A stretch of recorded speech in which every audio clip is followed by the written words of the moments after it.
Yo, what's up, everybody? It is Thursday, August 24th.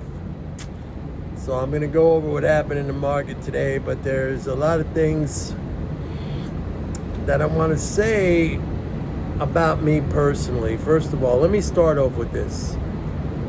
I'm not the kind of guy who likes to brag. I'm a very humble guy. I'm a very humble, down-to-earth guy. I came from a blue-collar family background. I'm not the kind of guy who pats myself on the back. If it seems like I come across like that, that's not my intention. My intention all the time is to educate and to help you guys out. And I want you to understand that because I sincerely mean that. I just want to help you guys and educate you guys. And if I say like, hey, I predicted this or I predicted that, it's not me trying to pat myself on the back. It's trying to make you understand, trying to help you understand. And that's just my way of doing it. That's my process, okay? So don't hold that against me. I really am sincerely trying to help you guys. Now, let's go over what happened in the market today. And yesterday, if you listen to my video, I said the NVIDIA, the whole thing with the earnings, I said, ironically, it was my exact words. I said, ironically, it's probably the top. And I pointed out that a year ago, when you could have bought NVIDIA at $150, people was selling, and actually at that same time, and I told you, I went through my emails, I just searched through my emails, and I mentioned it in an email on August 25th, 2022, that NVIDIA had disappointing earnings and guidance. And I said, folks, you got to go against that. You know, these CEOs, and again, I'm not going to get into it, but I recounted the whole story that I had with Jack Welch on Fox News and blah, blah, blah, you know, so.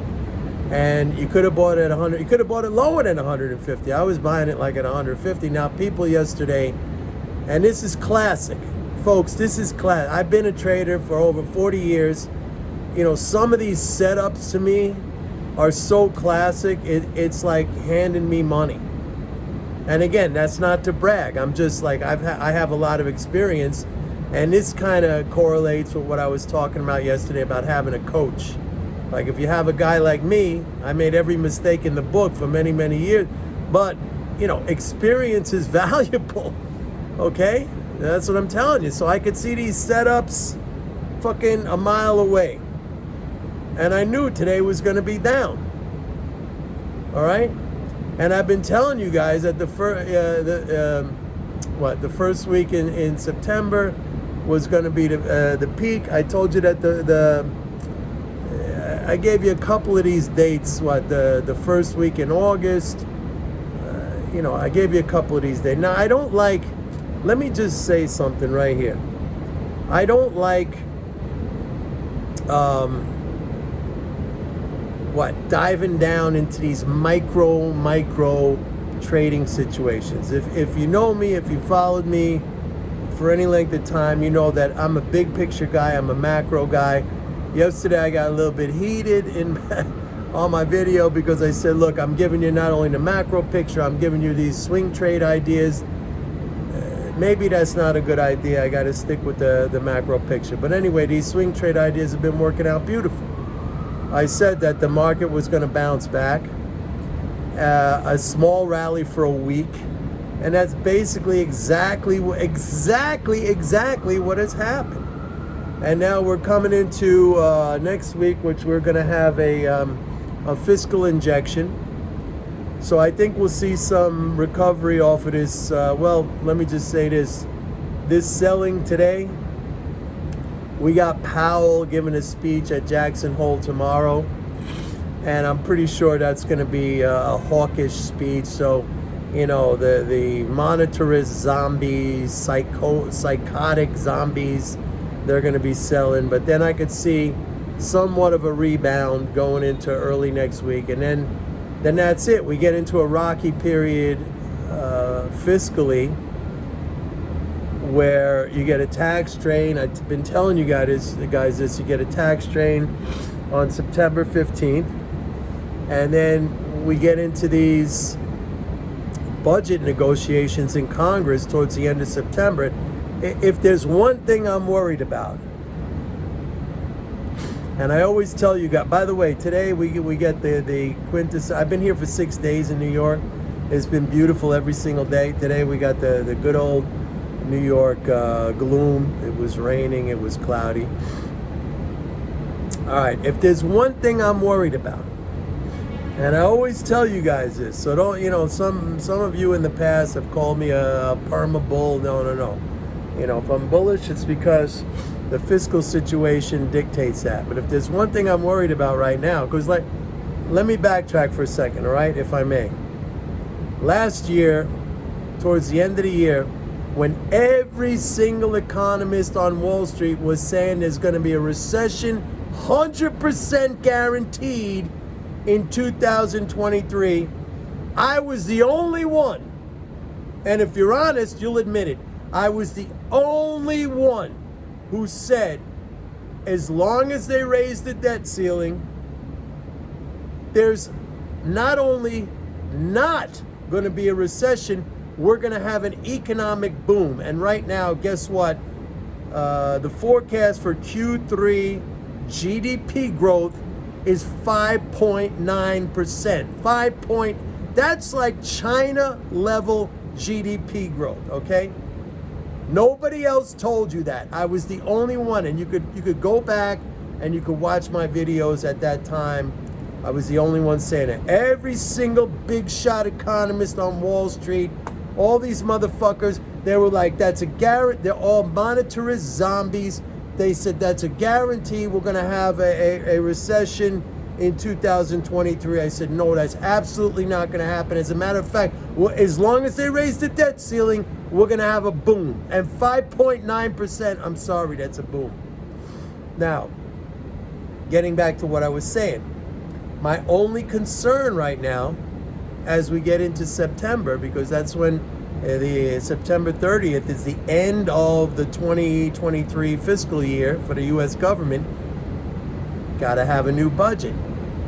And I've been saying, because of this ridiculous, idiotic, ignorant, fucking stupid Fitch downgrade, credit downgrade, you got a lot of people in Congress and you got a lot of people out there in the U.S.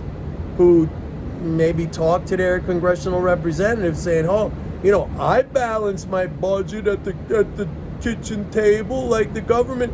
Is not the same. It's apples and oranges. So, but there's going to be pressure to come up with a bipartisan agreement, and we have. I'm going to say, just like I said with the debt ceiling, if, and I don't know, this might even be a bigger if than the debt ceiling. If they come together with a budget, we're fine. We're good. I mean, these interest income transfers, which the Fed unwittingly, and I'm going to talk about the Fed in a second because Powell is speaking tomorrow. These interest income transfers, which the Fed has facilitated through its rate hikes, these are massive, and I've been telling you guys that the interest income transfers they're going to result in a boom in the economy. That's just like checks going out to people. Now, it may not be going out to the people who need it, but it does flow into the economy. It's like, if you think of the swimming pool analogy, okay? If you add water on one end of the pool as opposed to the pool entirely, the water level is still going to go up, okay? And if you think about it in terms of temperature, if you add hot in a cold, let's say you have a cold swimming pool, which represents everybody, but you add hot water at one end, which represents, let's say, these interest transfers going to a certain small group, what's going to happen to the overall water temperature? Even at the far end of the pool, which is ice cold, it's going to go up. Okay? Now, this would not be my, this would not be my strategy or way that I would deal with this. I would give money to people who need money. But again, I'm diverging. I'm diverging into a political discussion, and I don't want to do that. This is an economics channel. So the Fed is unaware of this, or if they are aware of this, they ignore it because this is their orthodoxy. They just believe that we got to keep raising interest rates. So anyway, this gets me back to what Powell is going to say tomorrow. So we could have another down day tomorrow because Powell's going to be, he's going to be hawkish, and all these freakish monetarist zombies who I can't stand. They're going to just reflexively sell, just like these earnings chasers. Let's call them the earnings chasers, just like they reflexively bought Nvidia yesterday at $500. And believe me, Nvidia is a great stock, and I own it, and I haven't given up on it. But I definitely saw, and as a matter of fact, I said that in my video yesterday, I definitely saw this pullback happening. Okay? I mean, some of these setups to me are like, it's like shooting fish in a barrel. All right? If you don't find my experience to be helpful, then fine. I mean, you can go draw some lines on a chart. It's no big deal. I mean, go for it, man. So yeah, that's that pretty much sums it up. I mean, I want to now kind of pull back a little bit from these swing trade situations, because I think the real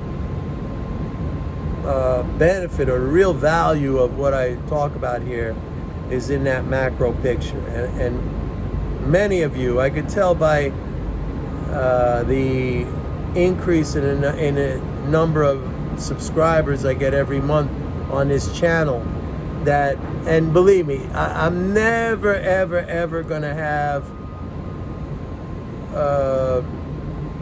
a number of subscribers like on these doom and gloom channels. They're always gonna beat me. But you know what? I'm proud of that.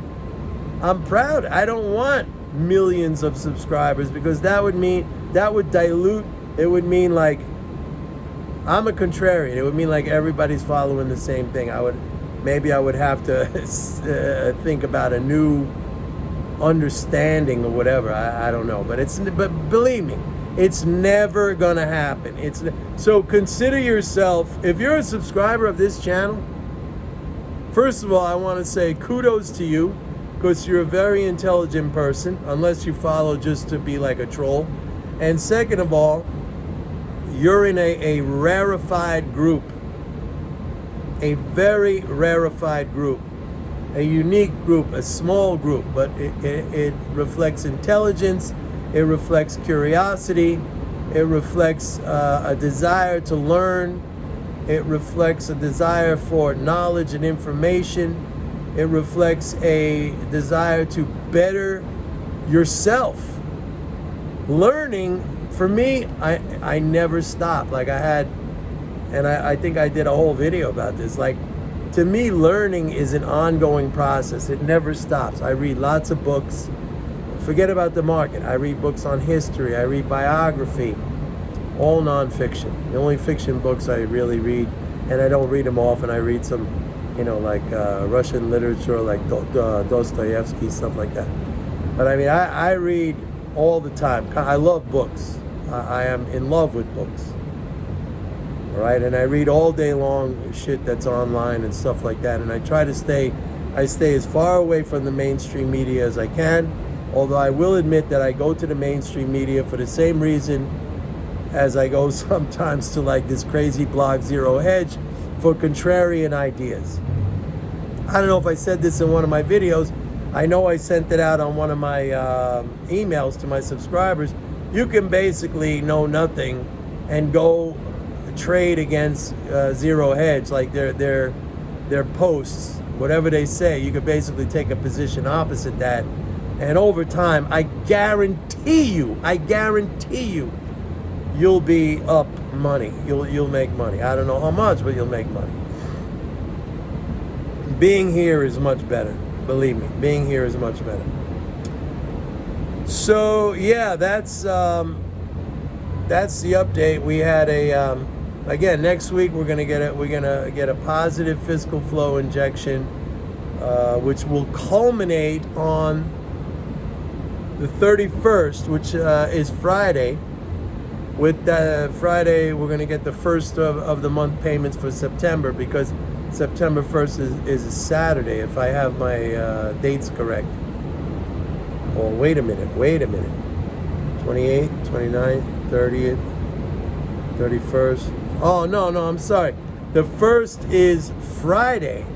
So Friday, we're going to have the first of the month payments. That's September 1st.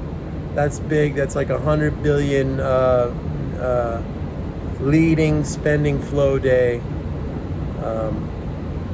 And then that's it. I said next week, I already said this way back, that's the peak, that's the top.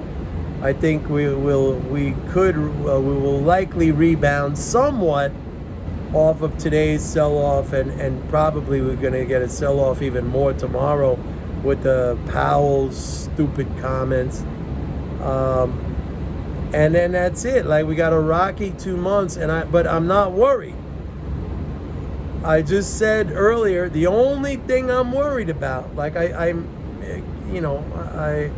issuing a caveat here, just like I did at the end of 2022, when I said as long as they raise the debt ceiling, we're not only not going to have a recession, we're going to have a boom. And that's exactly, again, what do you want from me? I'm giving you exactly what's going to happen.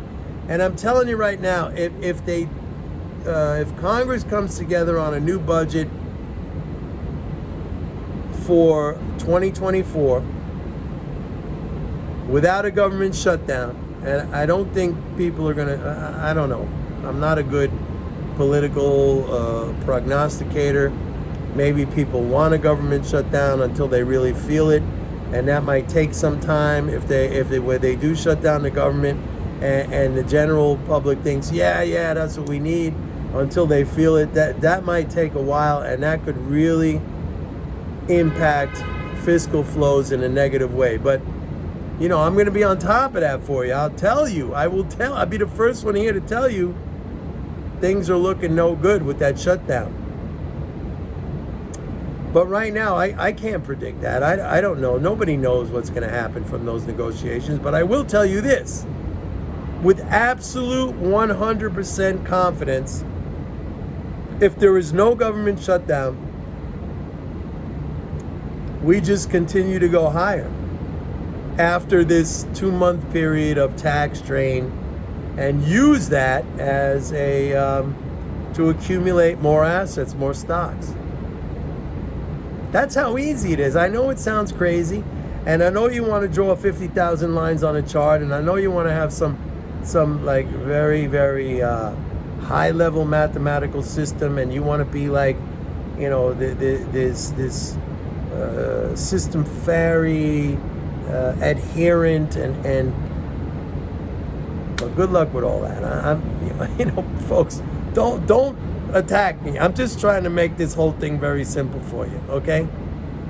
You could run circles around these guys if you just listen and you take in the stuff that I'm telling you. You could run circles around these guys. If you don't want to do that, if you want to make it hard on yourself, go for it. Everybody, it's a free country. You get to choose whatever you want to do. So if that's the thing you want to do, if you want to make it like so complicated and so difficult and so esoteric and so like, it's probability, this and that, and then go for it. That's all I can tell you. Anyway, that's it for today. Don't forget, go to my website, pitbulleconomics.com. Sign up for a 30-day free trial of MMT trading. Okay? Love all you guys. Love you. See you tomorrow. Bye.